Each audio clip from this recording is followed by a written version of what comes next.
Welcome to the Koffe Brown Show. Welcome to the show, everybody. Welcome to the Koffe Brown Show. Faith, purpose, business, possibilities flow. Grab your dreams and grab your cup. It's time to rise up. Welcome to the Koffe Brown Show, where we stir up conversations as rich as your morning coffee.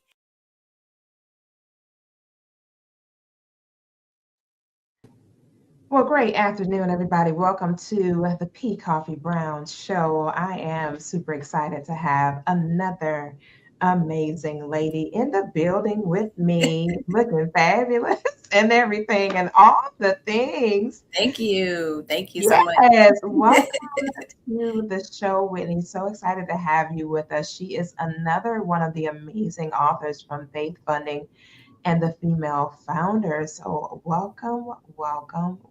Super glad you were able to take time out of your schedule and come into the studio and kind of kick it with us for this podcast. Yes. And I am just excited to have you in the building. For real, right? For real. Super excited to be here. Yes. Living, loving, and growing and doing the things that you do. So first of all, it's always so fun to figure out, like, how did we even get here? How did we arrive here? Right, I want to tell the backstories of these arrivals. So, of course, some people that I respect and admire, Dr. Purity and Dr. Shamika. And yes. So interestingly enough, both of them were thinking about you at the same time. Oh, wow. And I think it was Dr. Purity that came in and was like, I think that she'll be a good fit. And then Dr. Shamika hit me back and said, well, I think Whitney will be a good fit. Let me make sure. And I was like, who is this Whitney lady that everybody is so excited about? And so listen, without further ado, I'm going to introduce our co-host for today. Yay! Surprise! Yay! Dr. Shamika. Hello, ladies. Look, this thing kept kicking me in and out. I'm like, hold on now. The disrespect of technology. It just don't do that to me, fair, right? It doesn't play fair. But we're so excited to have you with us. And this is your surprise, Whitney. Dr. Shamika's in the building, but yay! And it was so cool to finally connect with you directly. And Shamika and I were conversing with another podcast that we were doing, and she was like, how do you arrive at these people, honey? It's the interview process for Coach Koffe, okay? Like Coach Whitney, it's the same concept, right? It's an interview process. Nobody getting through the gates, right? Without your girl going through a process. And it was just a lot of things that you shared in that interview. I was like, this child is on the same road that I'm on, taking the same path down the same street with the same destination. Yes. And that's what I love. One thing I love about Dr. Shamika is that she and I kind of do the same thing when it comes to synchrony. She's like, this fits right here, but this don't fit right there. So I want to cross the two. And she was like, she will fit into this equation. Let's see if it's a great time for her and if this is a good fit for her focus. And I was so excited about the chapter that you penned is amazing. And of course, we don't want to give that away. We don't want to give out any tea, right? No tea today. Y'all gonna have to wait until this amazing publication comes out. So Whitney, tell us, who is Whitney? And for the audience, I want you to do it, not me. Okay. Pronounce your last name correctly for our viewers to say your name correctly. As an educator, one educator to another, I want that name to be said correctly. Yes. And I appreciate you so much for all of that. So my name is Whitney McConaughey. That's how you say it. And believe me, as much as it's been butchered, I've had to say it so many times. So yes, McConaughey is how you say my last name. So as you we're kind of mentioning some things prior to, I am an educator full-time still. I'm also a single mother of two beautiful daughters. They're 15 and 10. So y'all pray for me because they're in that stage of teens and tweens and all the things. Been there, done that. Yes, Lord. So yes. And then on the other side, Whitney is a line dancing queen. Like if you've ever met me or seen me, I'm the one going to the dance floor, dancing every song that comes on. It has a dance. I know it. Very high energy. And I am a writer as well. So I love poetry and I really love to just express myself in that way. So this opportunity actually is funny. This is the challenge writing for me, writing my stories and the nonfiction aspect. So it was really a good challenge for me to be able to write in this capacity. So yeah, that's pretty much me in a nutshell. Yeah, nonfiction is not a game. It requires some attention and some very serious intentionality in order to get it the way that it needs to be. A lot of people don't really realize that when it comes to writing, when you're writing a true story and you're not like embellishing content, it's a different animal. And you have to Yes. sit and really process through and think about what it is you're writing about and who it is that you're serving audience wise. Yes. And when we go through the sessions and I show you guys like the actual fullness of what an actual chapter really is and unpack it, what I've discovered over the years is that people are almost mesmerized. Like, I didn't know a chapter had all those moving parts. Mhm. Yeah, every single chapter should be a book in itself so that Mhm. people want to go to that next chapter and keep going on with that same book because Yes. the content is so juicy, but they get a opening, a body, and an ending, but the ending flows into something else. And so that is always important for all my writers out there, or aspiring writers. You got to learn how to really build out a publication so that people will remain captive with your content. You don't want them to just come in for one and then walk on out the door. So tell us, Whitney, talk to us about She Blooms Collective. That's an interesting name to Yes. say the least. So obviously your client is female. Yes. Obviously. Absolutely. Girl power to the fullest. So She Blooms Collective actually grew out of a need for myself as a younger girl to want to have somebody in my life to mentor and to help me grow into who God called me to be. So as an educator for so long, a lot of the kids, especially the girls, were coming to me about issues other than language arts. They were wanting to talk about boys. They were wanting to come to me about their confidence. They were wanting to ask me questions about how to deal with certain situations. And so I knew that God was calling me into more than just teaching. So it's not just about the girls either, because we know that the mothers and the parents also need those tools and those strategies to help grow the relationship, to help communicate. And so I knew that this would be something that I could do because I'm already naturally in the classroom with kids in that age group.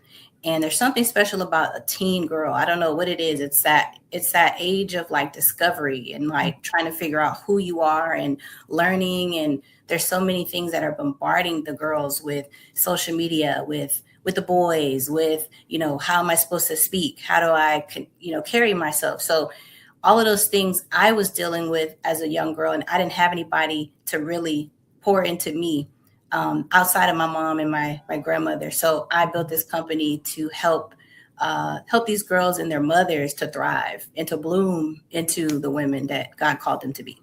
So I love it. I love it. And teenage years is a lot for a female, more so yes. than a lot of people really realize, because our puberty state is so much more drastic than a male is. A male, when he gets in his 20s, it's a more of a real evolutionary process for him. The real processing for a girl is when she's a teen. I mean, like, she literally goes into childbearing age, even though we Yes. don't procreate that young, but that's at the height of when her body is most fertile and at the best peak to actually carry a child. A lot of people don't know about that from a medical stance, and they think that's really ludicrous, but it's not. It's true. It's just a way that we were designed and wired and created.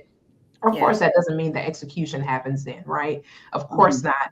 But that's just the interesting part about the anatomy of females and males. Like, we don't go into a peak until we get in my age group, whereas a guy has peaked a long time ago. and it matches with when a woman should be carrying. So it makes sense that when you start adding the two together, you go, oh, now that makes sense. But what doesn't make sense is that we grown ladies like me going in the peak. I'm like, huh? For what? I mean, a long time ago, right? Oh my God.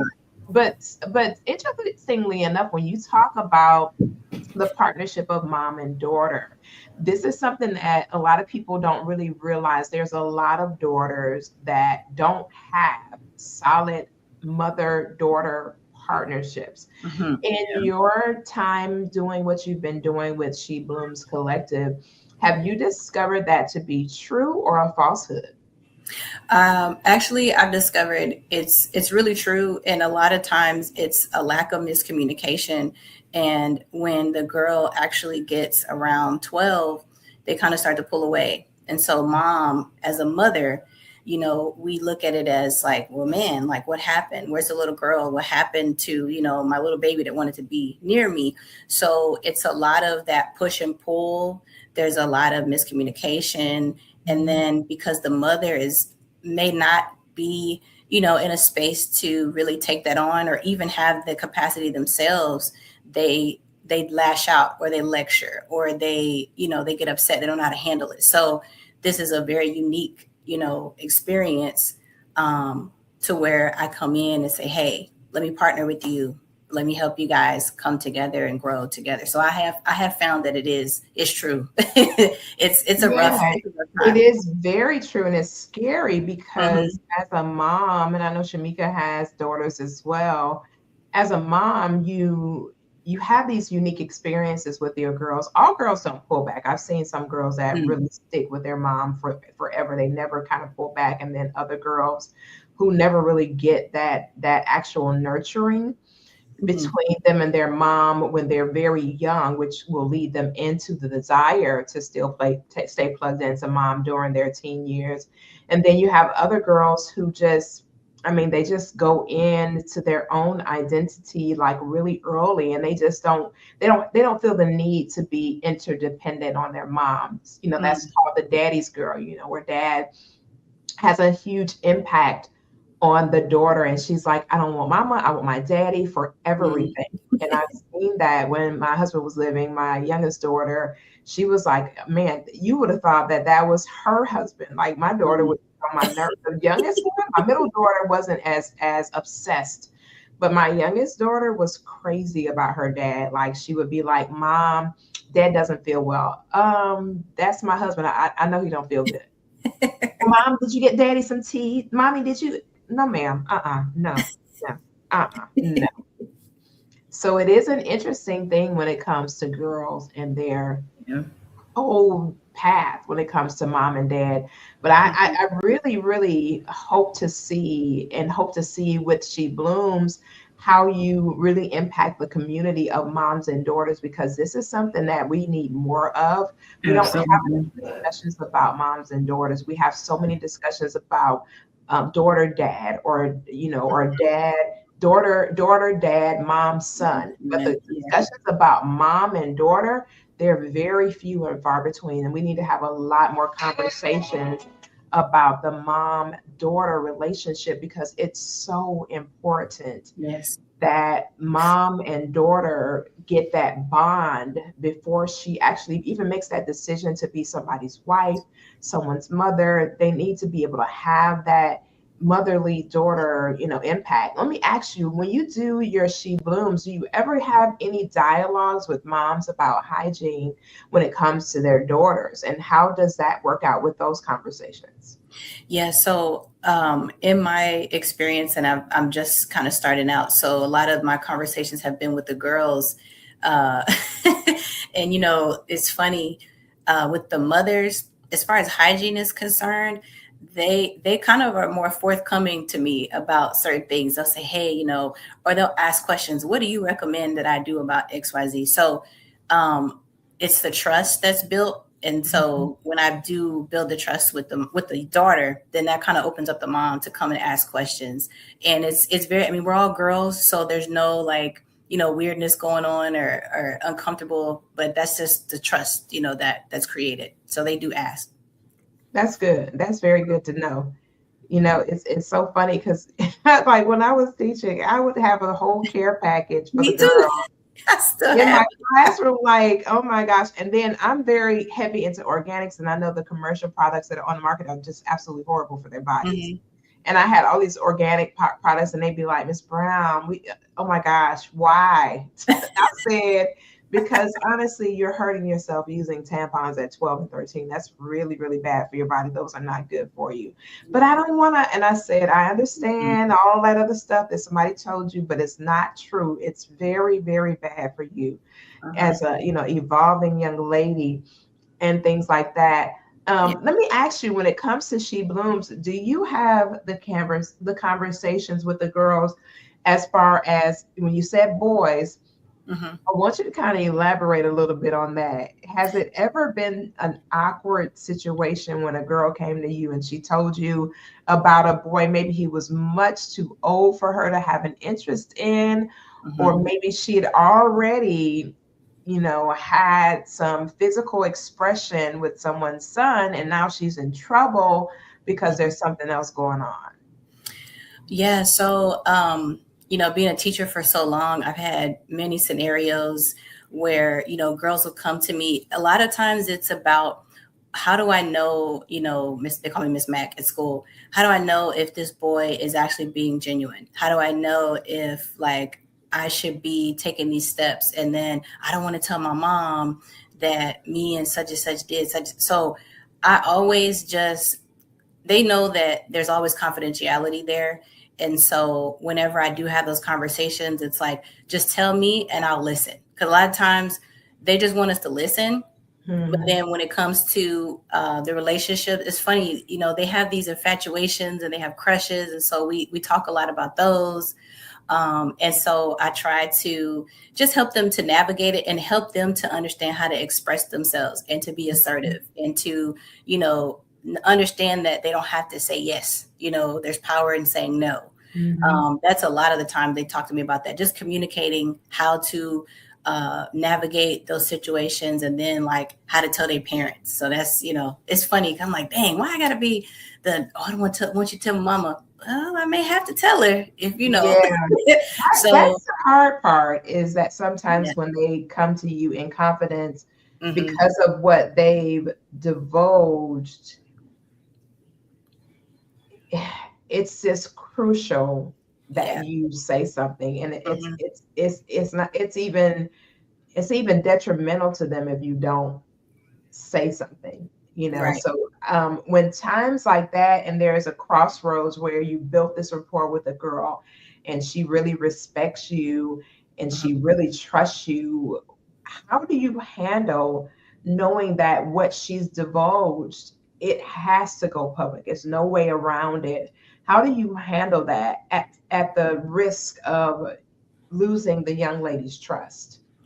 So I think, and you mentioning the trust is something that is what helps us keep the relationship. So I'm very upfront with the girls, and I tell them, hey, like I'm kind of like auntie. So whatever you tell me is going to stay between us. However, if I do have to tell mom or whoever, is in the house, then you're going to have to trust me. And there's sometimes where we're going to be cool and you're going to like what I'm telling you. And then there are going to be moments where you may not like everything that I have to say. And I may have to tell your mom, but that's just kind of the understanding that we have. And I'm upfront with the parent as well and say, hey, yes, I am here to go to guide and to help. But if there's something that I have to say to kind of push you, or hey, this has to go public, it is what it is, because that's life, and everything is not going to be, a secret. I mean, you can't, and I think that's another thing with girls, like at least the ones that I've worked with, they don't understand or they don't know that sometimes there's power in exposing, or there's like there because there's a sense of embarrassment that they have. They don't want to be embarrassed. They don't want people to talk about them, but they have to get past that. And I try to help them bridge, like, hey, yes, this may be a little bit uncomfortable, but in the end, everything is going to work out. But they just have to get past that. It's hard for them sometimes. Shamika, she walking heavy. She walking heavy, Oh honey. my goodness. I'm like, She's walking real heavy. I feel like I'm I in. mean, and feel like I'm I in the guidance counselor No. office right now. Oh Lord. yes, for sure. And Whitney, as you're talking, I'm sitting here like, I know you're a mom of two Yes. beautiful young ladies, and it's like, when you have all of these young women and their mothers coming in asking for your guidance, has there ever been a time where you're like, I haven't experienced that with my daughter? So how Yeah, do you yeah. handle those conversations? What are how are you preparing yourself? Because, we Yeah. can say it all the time, or we can feel like Mhm. our circumstances may be different, but we all go through all the phases with these Yeah. girls sometimes. Yeah. Up, Oof. down as they get older and they mature. Mhm. And we deal with the teen years. We deal with my girls, they grown. Yes. So it's all the things. How Yeah. do you deal with those when you haven't yet walked through those doors? Yeah. So I always let the parents and daughters know that I am a coach and I do not, I can't diagnose or treat. And so when it gets to a point where, there's drugs, because I mean, I'm speaking, real. So if it's drugs or if it's, abuse or anything of that nature, I try to refer them outside.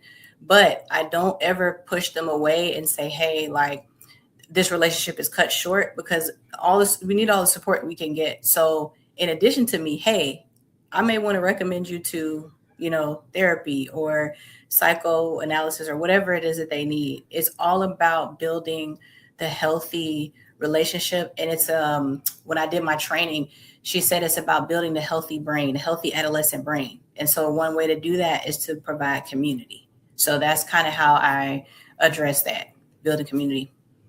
I Outside love of myself. that.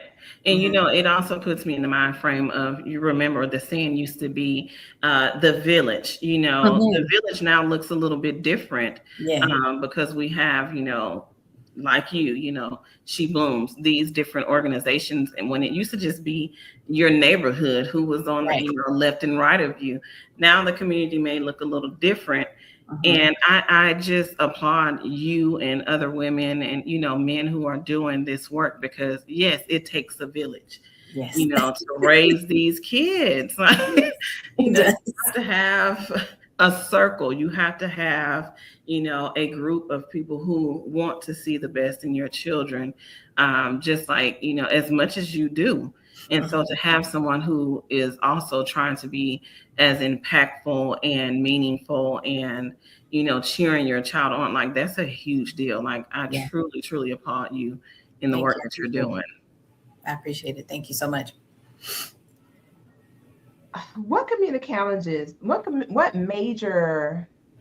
Kind of piggybacking off of what Shamika just said. What major communication challenges are moms and daughters actually really having outside of Mhm. something that's sexual, if you will? What Mhm. other communication challenges are mothers and daughters facing? Okay, so this is perfect. So a lot of times the mothers and daughters are having struggle with creating time to have one-on-one conversations. Mhm. Um, the time, it's like our time is pulled to everybody else, and so they're struggling to have that one-on-one time with their daughters. They're also struggling to hear, and when I say hear their daughter, it's like when you talk and you hear them say something and it triggers you and you want to go straight into like lecture mode, that shuts them down. Mhm. So they're having trouble with the daughter. She's like, hey, mom, I'm coming to you as a source of my strength. And then when I hear you automatically go into lecture mode, I shut down. And that happened to me and my daughter too. So it's the lack of hearing and wanting to like immediately lecture. It's the not having the time together. And then also like, mothers are busy. Like it's, we have to work. I'm a single mother. I work. And then the mothers that I've dealt with, they have husbands. And so it's just that time. It's really the time, because I'll say this time and time again, like whatever time you can make for your kids, especially like if we ride in the car, if we on our way to school, find those moments to just have conversations. Hey, what's the best thing that happened today at school? hey, I really appreciate the way that you push through XYZ. So it's like, that's the issue. We don't take time to, they're struggling to take time to just recognize and not lecture. You know what I mean? And I'm trying to think. This is because it's hard. And I'm thinking about me and my own kids having time with each one, because they're different ages. And then they've got siblings in the house too. So that's another issue. They've got siblings. So little sister is taking all mommy's time and energy, and then she has nothing left for, big sis. And as they get older, it's almost like I have to become a different parent. Like I have to change with them, because they're changing. So I'm having to also like evolve, and I can't stay the same. So I hope that answered the question. There's a lot of, it's just a lot. Yeah. Those conversations, and as far as moms, just all of a sudden, feeling like I just need to right your wrongs and fix you, is something that a lot of moms struggle with when it comes to their daughters. And it's something that we have to kind of learn, because when we primmed and all these different things, and then you may have a daughter who's not interested in that prim and proper, and the mother feels like, oh no, you got to be prim and proper. I want you to be this way and that way and yada, yada, yada. And I want to basically live vicariously through you, my daughter, because I didn't do this, or I wasn't that. I want to make sure you're like this and that. It becomes a huge problem for the daughters, and daughters will really run away from their mom quickly. They're not like boys. Boys, it's hard for a mama to get the son to run away. You got to really do some real crash for your son to go somewhere. But those girls will literally exit stage left really, really, really quickly. So what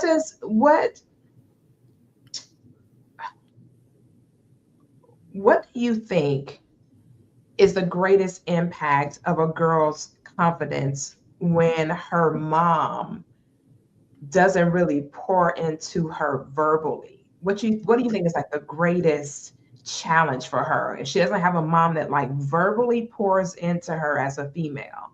What do you think some of her greatest challenges are from what your experiences have been? So the first thing that she's going to do is she's going to try to run and seek validation from somebody else. And speaking from personal experience, when I was growing up, my daddy wasn't around, and I looked for that through men. So because he wasn't there, I started gravitating towards looking through, the validation of guys. And another thing that girls do is they'll start to compare themselves either to their friend group, girls in the friend group, or like the girls they see on social media. And Lord knows, I won't go there. But if they don't have their mother speaking to them and telling them, hey, you're beautiful just the way that you are inside and out, they're going to look for it. And that's going to start to shape them, and not in a way not in a way that it's positive, or a way that's going to help them to thrive. So that's the greatest impact, just them shaping themselves into what the world wants them to be versus who their mom has instilled in them to be. Woo! Walking heavy again.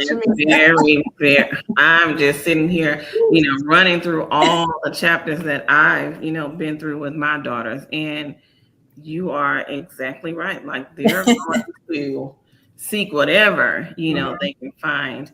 And I want to piggyback off what Koffe spoke of,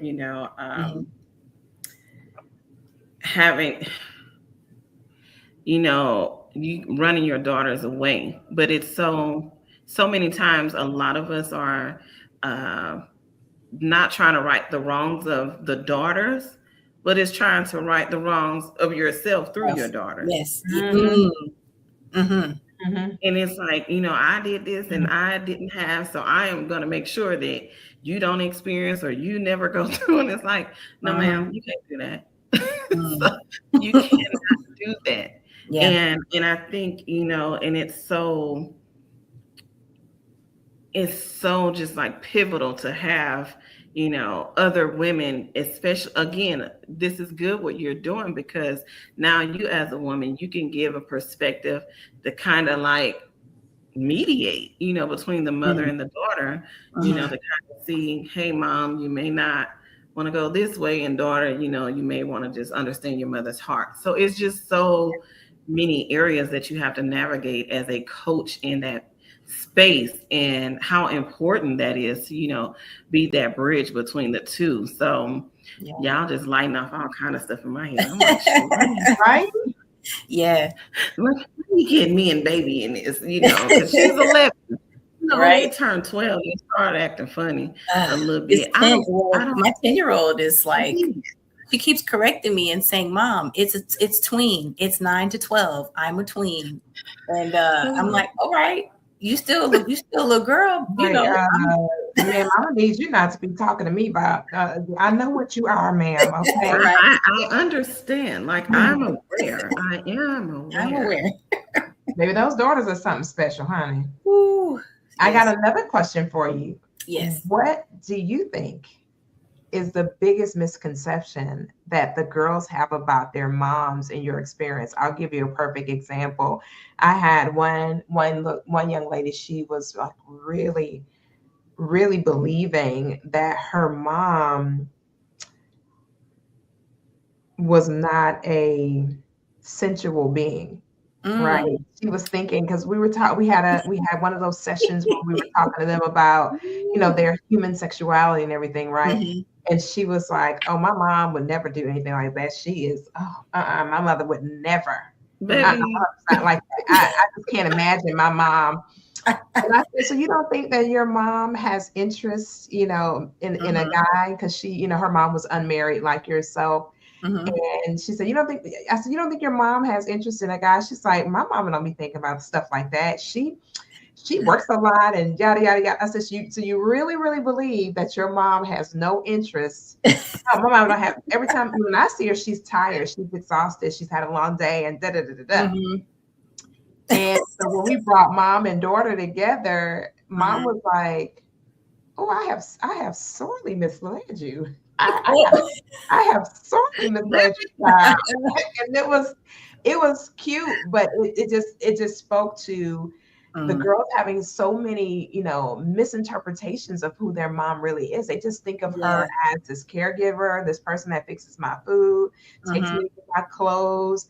And Yeah. they don't think about, you know, her needs as a woman. And Yeah. it really kind of doesn't even dawn on them until Mhm. mom kind of sits down. And I had to do that with my Yeah. daughters. You know, when I started back into the swing of things and dating, I had to have that candid conversation. I said, "Your girl is going out." And like when they Mhm. met my person, they were like, "Oh my God,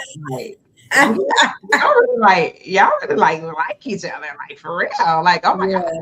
So they were kind of shocked initially, but what do you think is another like major misinterpretation that a girl, I mean, think about it from your perspective as a daughter, Yeah. like about your mom. What is a big misconception that you even had about your mom and some Mhm. misconceptions you've seen girls have about their moms? So from my mother, I would never think of her as somebody who like cussed or like use profanity or be like that rough and tough until I got older. Oh, Like my Lord. I said, "Okay, mom," or you know, just because my mom is very, she's very like calm demeanor. We are both passive in a sense of like we're not aggressors, like we don't start the stuff, but poke a bear too much, you know, it will get there. So my mom, she shocked me. I think as I got older, like, "Oh, mama, that's how you get." Oh, all right. So that's a misconception I have about my mom. And then for girls, they don't realize that their mother was a teenager at some point in her life, and they're always saying, "Oh, that's what what y'all did in the old days," and you know, that's what I hear a lot. That's what y'all did back in your day. Back in your day, they don't think that things are not the same. And it's like, yeah, I mean, y'all may have tweaked a few things and you have your own little language about it, but it's all the same. You know, when we were growing up, it just has a different name. And so they don't realize that. And that kind of is funny because they'll come to me, right, and say things to me, "Well, you just get it, miss, you get it." And I'm like, "Do y'all not realize I'm probably the same age as your mom?"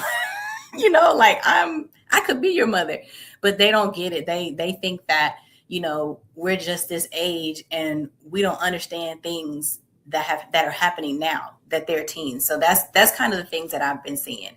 And another thing is like I told you I'll be line dancing and stuff. Like they don't think that, as far as me as a teacher and a mother too, they don't think I'd be going out dancing and having fun. Like they just think, oh, they live in the classroom and she's, she teaches English and she doesn't. No, I'll be out there cutting it up, y'all. Y'all just, y'all don't see that side.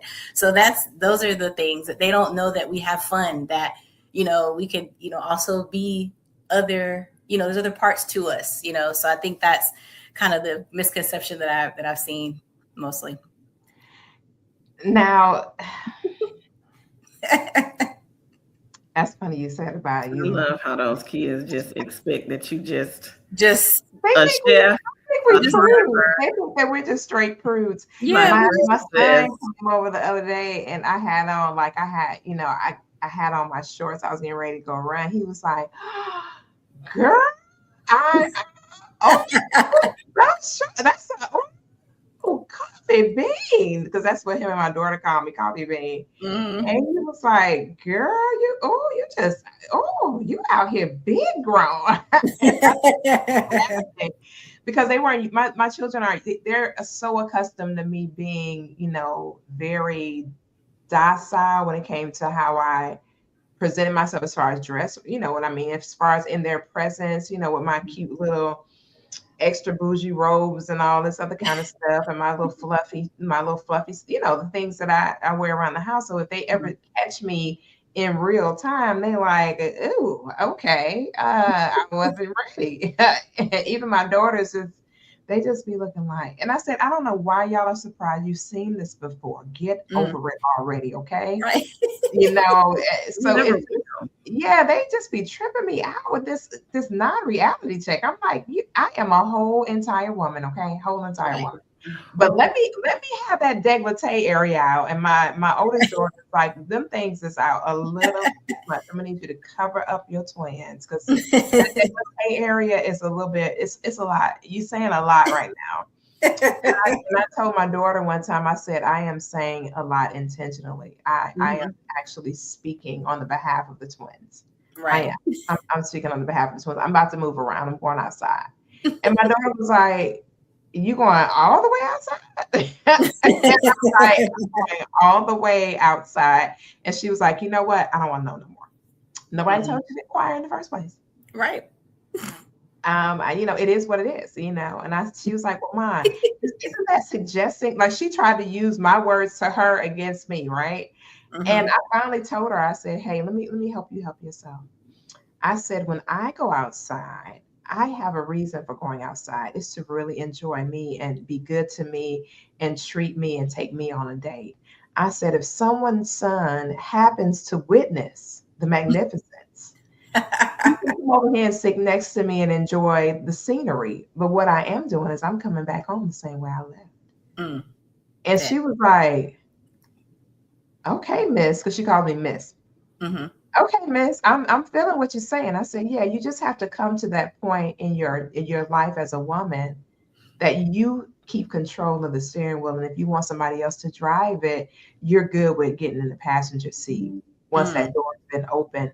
But I talked to my daughters very candidly about, how they look, how much they're willing to show, and how much they need to be reserved in different environments, and so on and so forth. But I like to teach, young ladies ebb and flow.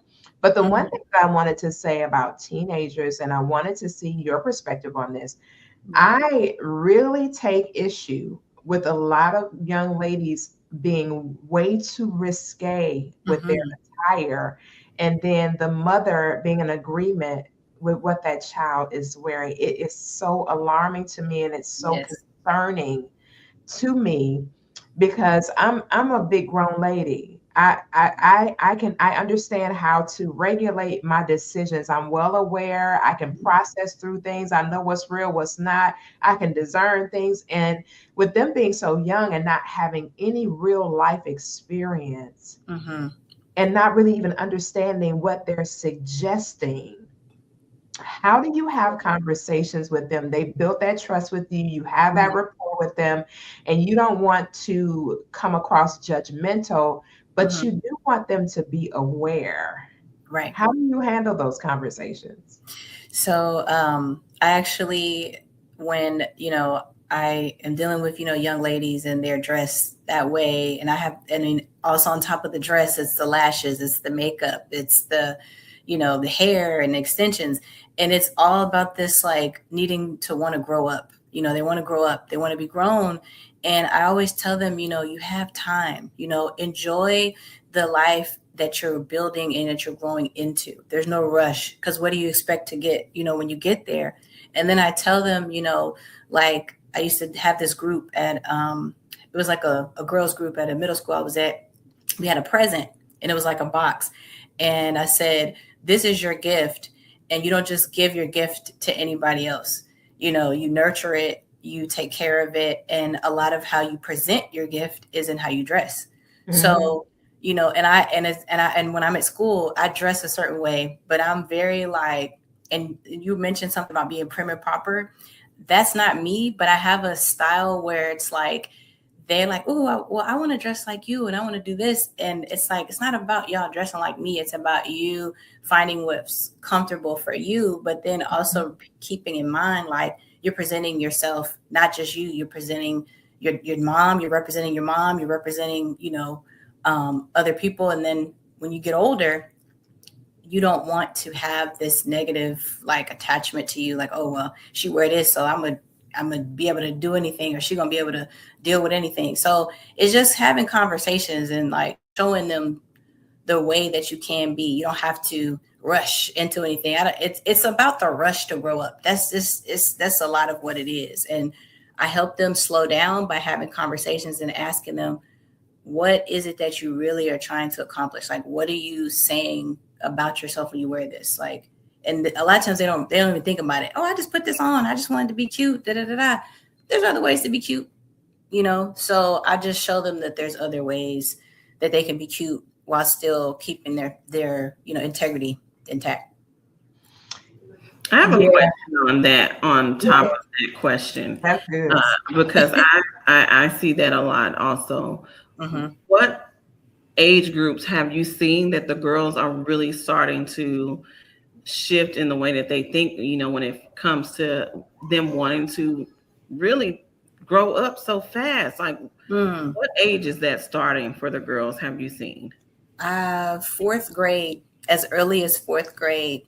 My daughter, my youngest daughter, she's 10. And so she just finished fourth grade. And the conversations sometimes that I hear, she has her tablet, and the way that their little mannerisms, I kind of pay attention to her friends online, and they say things like, oh, I look ugly today. I need to go do such and such. And it's just like, oh, it's sad, because it's like younger and younger. And it's almost like we got to catch them then. If from fourth grade, that's like the age where you're ready to get out of elementary. You're still there, but you're like trying to figure out, do I really want to be a little kid? Am I ready to go? So that's a very critical and crucial time. And it starts, I taught fifth grade, and I had a student who was wearing full sets of nails and lashes and full makeup in the fifth grade. So it's young. It starts really young. And I'll go back to something I said earlier about the moms being busy and not having time.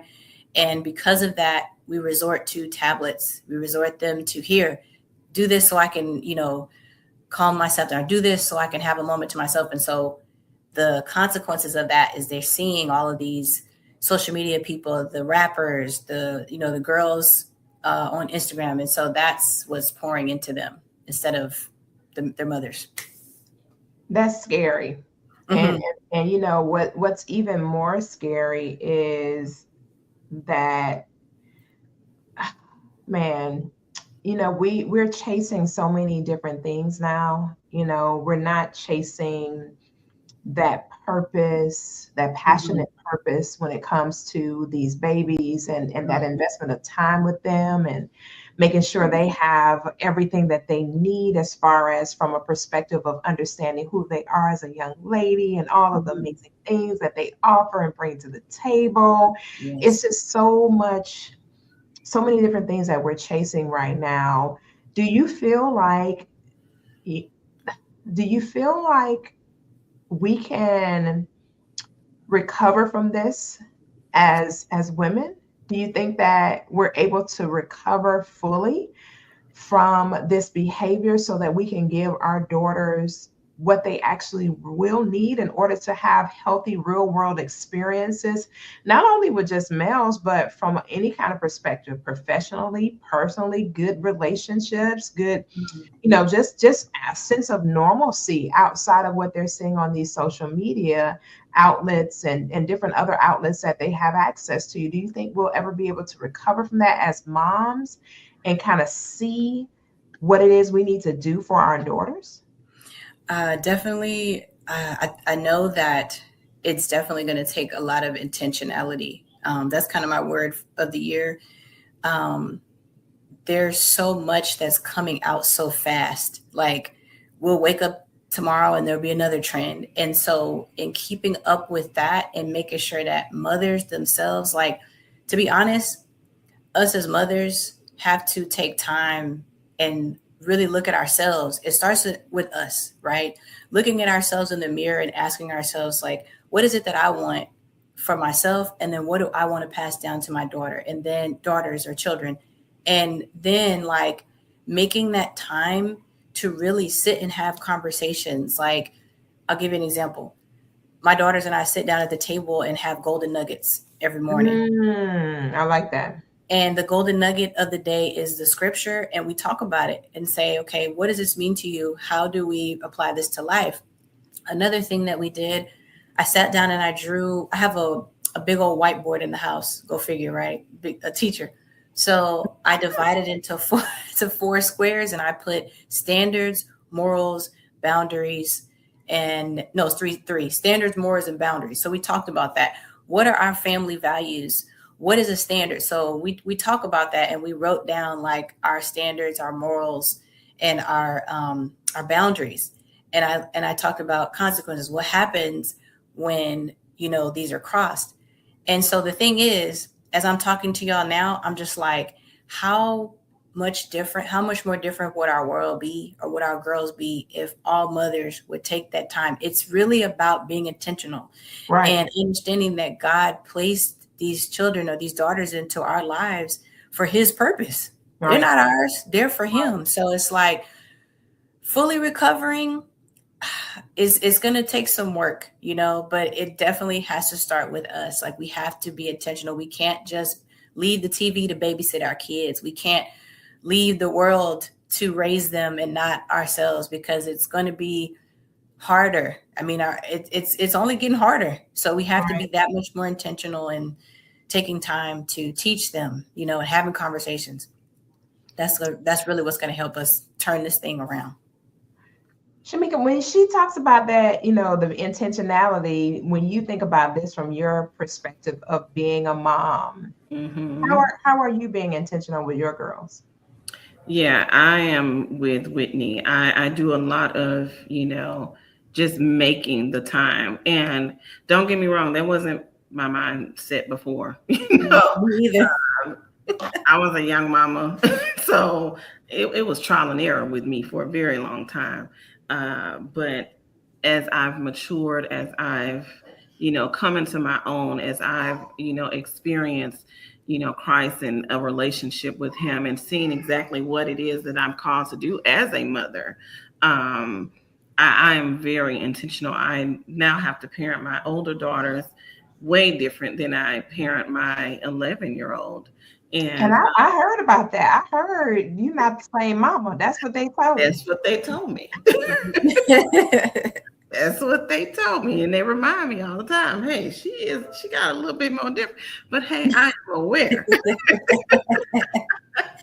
I am aware, and I am a mom who, likes to learn, from my mistakes, not just continue in the way of, doing the same thing over and over. Doing the same thing over and over with the same results is what? Insanity. Yes. So, I try not to be insane or cause insanity in anyone else. So I'm very, very intentional when it comes to, taking that time and trying to, let's talk about what you're feeling. Let's talk about what's going on. My 19-year-old, she's in that discovery. She's in that, stage of her life. She's trying to figure out the boy is doing something to this girl. Okay, y'all, she is. Lord. And so we're doing a lot of that. So, even with her, she's in school and she's working and stuff. And I'm still like, hey, what you doing? I'm come pick you up. Let's spend some time together. Let's, let's have that one-on-one, when the little one is gone, even though she want to be with us. But I'm like, this is time for big girl. Yeah. It's time for her, And so, yeah, we have to be very intentional with, spending time with them, allowing them, I heard my kids say a while ago, like, Mama, sometimes we just want you to listen. We just want you to listen. I'm like, you know what? Okay. I'm going to be quiet. Y'all, I would be like, hey, you telling me this, that means you want my input. But they don't want your input all the time. It's the instinct. It's the motherly instinct, and then our brain wants to protect. Yes.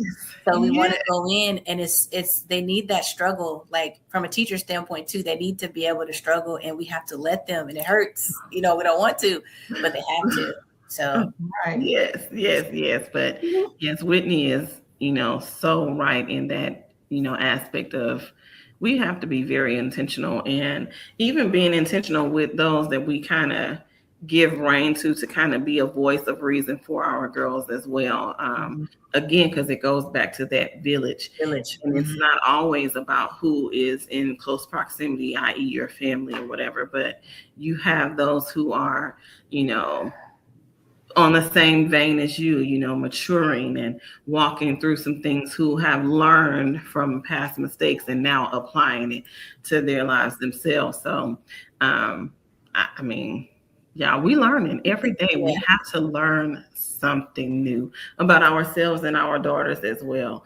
So I think we need to be more transparent, though. I think women are way too secretive when it comes to communication with our daughters. Yesterday I apologized to my daughter, something that I did years ago that impacted my daughter adversely. I had to literally tell her, like, in great detail, I apologize for that. I said, I really didn't know what I was doing. And I did it ignorantly. I had no idea. I really thought that was in your best interest, and it really was not.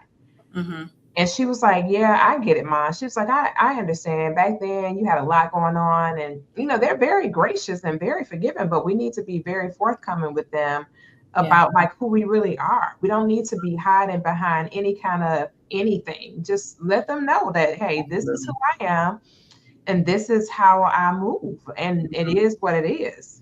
Yeah. It is what it is. Yeah, I told my girls, I'm like, y'all see me be dumb, stupid. Y'all have seen me with all the things. Y'all have seen that. So, who I am now today, this is just coming from, again, maturing, that maturation, that, that experience, life teaching me a thing. And then now I am in the mindset to, apply it, not just saying, oh, I remember when, or I heard that, or I know. When you know to do better, you should do better. Yeah. But that is very true. Be very transparent. You be like, I wouldn't tell my kid. Yes, you better. You better tell. You better tell them. You better, because they're gonna come back. They're gonna remember a time. They're like, wait, what? And you're gonna have to tell that story, but. If you're just real with them, these kids are very, very forgiving. Like, you said, they are understanding, they're forgiving. And then you start seeing their personality and they're like, Mama, okay. Because my 19-year-old, she was like, oh, I see you used to be that girl too. You used to be, I heard about you. Oh, Lord. And she was like, now She's like, but mama, you boring. You old now. What is what? But I heard about you and I'm like, girl, Oh yeah. my God. That's so funny. Mm-hmm. I love that. So tell me, Whitney, about this book. You know, what Mhm. made you decide to be a part of this book with Faith Funding and the Female Founder, and how has it impacted you? What has shifted for you as a result of being a part of this book? So definitely, this has given me the opportunity to really just share my story. I knew when I saw the chapter title, I was like, oh, this is me, the faith grit and the woman who refused to quit, because it was, when I was 7 years old and growing up into, the family with my mom and my grandmother and having those strong women in my life, seeing how they moved and writing about becoming older and getting into a relationship where I was trying to pull from those experiences. And it really like shifted the way that I see struggles. Like, there's a quote that I heard earlier this month, and he said, shout about your struggles and whisper your strengths, because a lot of times that's what people look to for the authenticity. They don't want to see, Mhm. what you try to present. They want to see the real you. So this, and then you mentioned Dr. Purity earlier. So Dr. Purity is actually kind of like I call her like the cornerstone, because she's the one that like I was first introduced to her by somebody that I used to work with. She was one of my first clients. Then I met Dr. Shamika through her when she did her events. And so all of these things that have happened and the people that I've met have led me to my first love, which is writing, because I kind of put it away for a while. I was teaching, I fell into that, and got involved with the opportunities with the girls.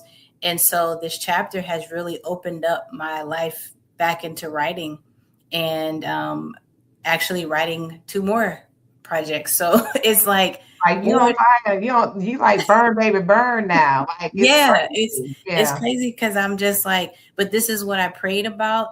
I prayed about meeting women who were on the same path, or connecting me to be secure in moving into my future. And I wrote 3 things down that he instructed me to do. He said, write the books, discern for different spirits, and be quiet. Because I talk a lot. You said something about transparency Mhm. earlier, and I think I'm too transparent sometimes. I'm an open book. And so God is helping me to be quiet, in a sense of like getting clarity from him and not allowing other people to unintentionally stop me from doing what he told me to do. Cause it's not about like what everybody else thinks. It's about what God said, you know? Period. And so this writing and this project has really helped me understand, like, this is how I really get the business rolling. It's not, I'm very like impatient. I'm an impatient person. And God is like, hey, I got you, but you got to like calm down, do things in decency and order. And it's funny. I thought the coaching would be my, like, the main thing, but it's actually the writing. He's kind of switched the order of how I want to do things. Like I started coaching clients and meeting with girls, probably about a year ago. And now he's flipping it like, no, like I need you to write, get your story out, get the foundation, because that's what's going to catapult you. So it's helping me understand the order of how things are supposed to go. Not my way, but his way, So it's really an awesome opportunity. And then to meet you, Koffe, and to have the commonalities with you. And you know what, Dr. Shamika, like, I'm gonna say this. I was kind of intimidated by you. Oh my goodness. It's funny, like it was a thing, but I've dealt with that. It's about being the little mouse in the room. That's kind of how I used to see myself, as a little mouse. And other people have seen what I've done and how I speak, and they're like, girl, like, what you mean? You a big dog, you this and that. So it's giving me my confidence back. It's helping me to understand that, like, I need to accept me, Whitney, and who she is and what she brings, and stop allowing the opinions and thoughts of others to shape me. So it's just an awesome opportunity. I get hot, thinking about it, because I know God is in it, And I'm just excited, to see what's next and what's in store. So Yeah, when people tell me that, like, I've heard that before. I was intimidated. I was scared of them, and because look, let me tell y'all, I have now, like I just said, Well, you a few minutes ago, I have why? figured out who I am, I and was like, did she say that? I was like, I have heard that. I have heard that Mhm. girl, you scared you me a do little. look like that auntie that don't play games though. Yeah, you like the mama that's like, hey, that's not playing games. But when one thing about me, my love is very genuine. My friendship, my everything, when it comes to a relationship, I take that very seriously, and I cannot be fake in no way. Mhm. So if you come and I ain't really, we ain't gonna go back and forth too much. We ain't gonna have too many conversations. We're not gonna have a whole lot of chat. It ain't gonna be We're not have a whole lot of chat. We not it's have not that. gonna be that. It's just not. But We ain't have a whole lot of chat. it's not. It's not. But when I do, and I am really, if I say you my girl, you my sister, you this and that, I mean that.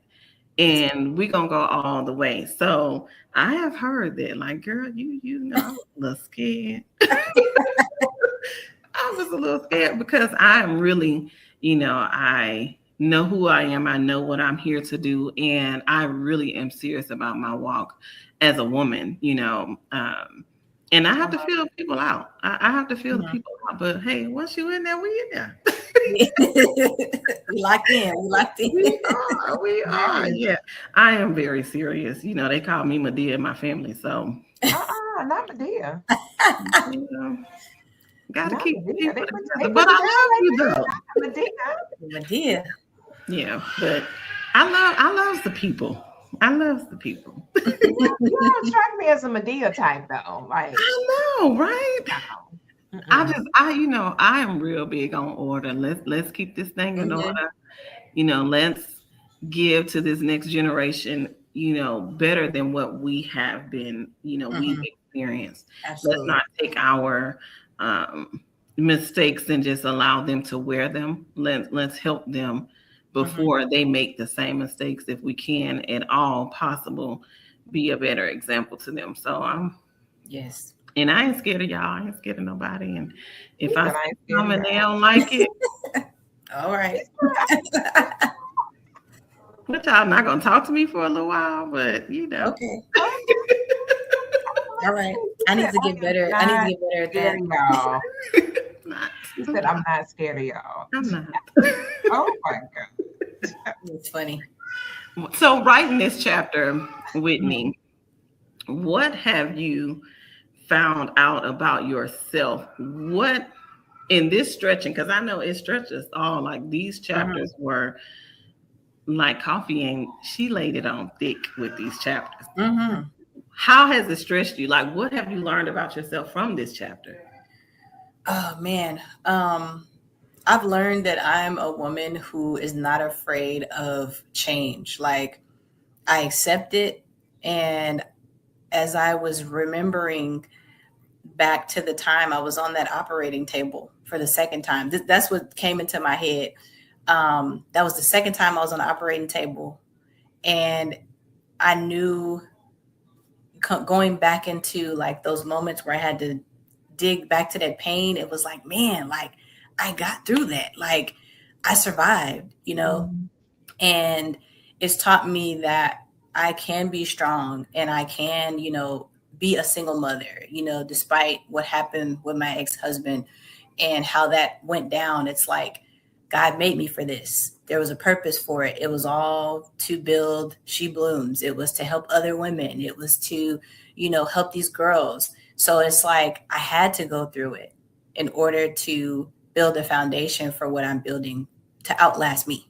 So, and it's still, I live my life kind of like things happen and I'm really working on just stopping to reflect, because I live life in motion. I'm an executor. When you give me a task, I do it. Like I learn something and then I'm like, oh, boom. Okay, well, I'm gonna do this, and this. So I have to learn I'm learning, and for lack of better words, how to slow down and appreciate, hey, this happened, but you know what? I done bounced back and now I'm about to help you too. So that's kind of where I'm at. And I'm excited about that because it's the realization of it and the sitting in it that helps me to believe it. And that's what I teach the girls. Believe your worth. You know, that's what B stands for in blue. So that's what I've learned. I love that. That is so beautiful. I Koffe, like I to have a question for believe you. your worth. I like that. Yes, Believe your that's worth. the B. Blooms is an acronym. So sorry, I mentioned. Wow. So Tell us Blooms. that. Yeah, I know. I skipped right over that. So B stands for believe your worth. L is for learning your voice, so that understanding who you are. The first O is to overcome fear, whatever that fear is that you have. The second O is to own your purpose, and then M is moving forward. So all of those steps, that's like my framework, and that's how I teach the mothers and daughters to bloom. You know, all of those components are what help them to bloom. Mm-hmm. Wow. Wow. Koffe, I have a question for you. How can I help you, ma'am? So, this is what I love about you is you are a little bit of like me when it comes to the people, and you don't just let people in. What was it about Whitney that was like, you know what, she's going to be good for this project? Because Whitney is a younger version of me, basically. She's a lot like I was at the same age, like literally. A lot of the things that she's doing that I just didn't have necessarily the courage to do or the balls. Like I had some reservations as far as being able to be more expressive and things like that. She's more like, oh, I'm gonna do it. I got it. I'm doing it. And so when I kind of like had conversations with her and I had all these different dialogues, I literally could see myself in her. And I was like, if I had me right now, back then, oh my God. And it just kind of reminded me of the rich auntie opportunity because I always my nieces and nephew call me their rich auntie, and so I was like, this is a rich auntie moment for me to be able to pour into my rich niece, right? So it was more like I could see a lot of myself inside of her, and some of the things that she'd experienced in life were like the same exact things that I'd experienced in life. So I was like, I can see where this would be a mutually beneficial experience to where I could continue to learn. And I've always had a passion for young ladies. Always my Groom for Greatness project is centered around children, always has been. That's been something that's been a passion of mine forever as far as young ladies are concerned and teenagers. I know how disruptive that time is and how challenging it is for parents to be able to really give themselves away to their children because they're looking at so many different moving parts. Like they do this and they do that and they do this and they do that. And the parent just gets all flustered. And you're like, child, calm down, mama. It ain't that serious. It's going to pass. It's just a process. You went through the same thing. And when I discovered what it was that she was offering back, I said, oh yeah, girl, listen, this would be a blessing. And it's been a blessing to serve alongside her because she's an executor and me being an instructor and, the gift that God has given me to instruct. I love to have a student that I do not have to go back to, like yourself, Shamika. That's why you part of the family, because I don't ever have to ask you to do anything twice. It's like I give the instructions and both of y'all just executors, and that's ideal for me. I hate to repeat myself. I know that I'm super detailed, and when I have to repeat myself, when I tell you it gets under my skin, it gets under my skin because I'm like, I know I made this extremely clear. And Yes. it is not rocket science. So when I get students that come in and they literally come back with the end result, and I'm like, oh yeah, I'll keep that student. Absolutely. So she's one of those students, a lot like you, that just gets in there. I give a directive. She's like, I got it. And she just runs the play. So that's always something that I enjoy seeing is people that come in and are very serious and they just go run the play and they don't need me to hold their hand. I'm not a hand holding type of coach. I'm getting in the trenches with you. I'm gonna get dirty with you, but I'm getting ready to wash my hands while you finish. You know what you gotta do in the mud. I ain't staying in the mud. I'm gonna stay in there for a minute, but I'm going to wash my hands and get out the mud and let you finish what you need to do in the mud. Yes. So yeah, it was dope. Whitney, she ain't just saying this because she said that to the team. Like Whitney gonna go. Yeah, like as I'm hearing her talk, I'm gonna cut you off. Sorry. As I'm hearing her talk, I'm learning so much about like you, Koffe, like how you coach and how it's workshop style, and that I'm learning like that's like the cream of the crop. It's like just tell me what to do, like, and then you walk alongside, and that's kind of coach. I'm learning how to coach from you because as mothers and daughters come in, it's like, hey, I'm your guide, but you have to do the work. It's like God gives us the bricks, but you have to do the work. And that's the thing. Like, when you were talking about, can we recover? It's like, yes, if we want to be able to do the work. You can't expect somebody to come in and solve all your problems. You have to have the witness and the willpower and the desire to do it. So I think just having enough, like being a teacher and seeing like, I really thought, Dr. Shamika too, there was more people more people out there like us, but it's really a small handful.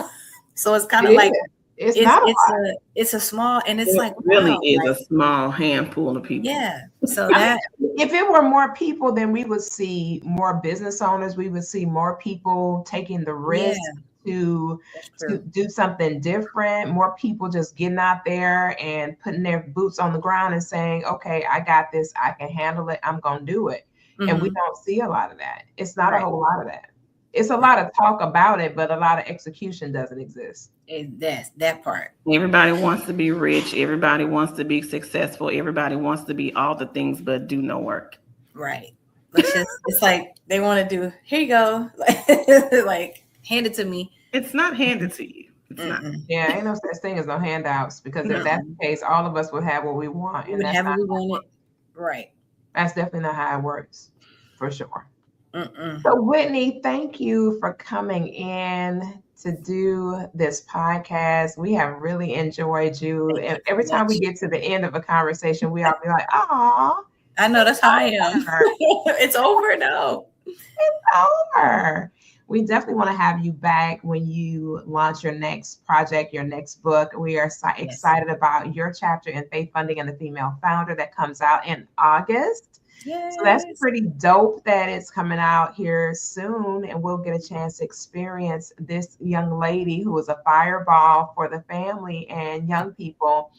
So we're excited about that. We're super excited about that. And we definitely want to have you back on the show to be able to share with us like what happened, what's that next thing, that next big thing that has transpired. So we wish you extremely great success in every last one of your endeavors. Thank you. And your motherhood and your millions. How about that? Yes, motherhood to millions. That. Yes. That part. Motherhood and millions. Yes, honey. All right, guys, thanks for tuning in and tapping in to this edition of the P. Koffe Brown Show. We'll see you guys again soon for another edition of the show. And stay tuned. 2027 is going to pop off because we're getting back in the hot seat. And y'all, it's about to be crazy. It really is, because we're going to talk about the things that really impact us as women, mothers, wives, all of the things. Of course, the fellas will be in the building, but we're gonna dig into some stuff that we have not been discussing. All right, ladies, y'all enjoy the rest of the day, and thanks for tuning in, family. Grace and peace. Thank you.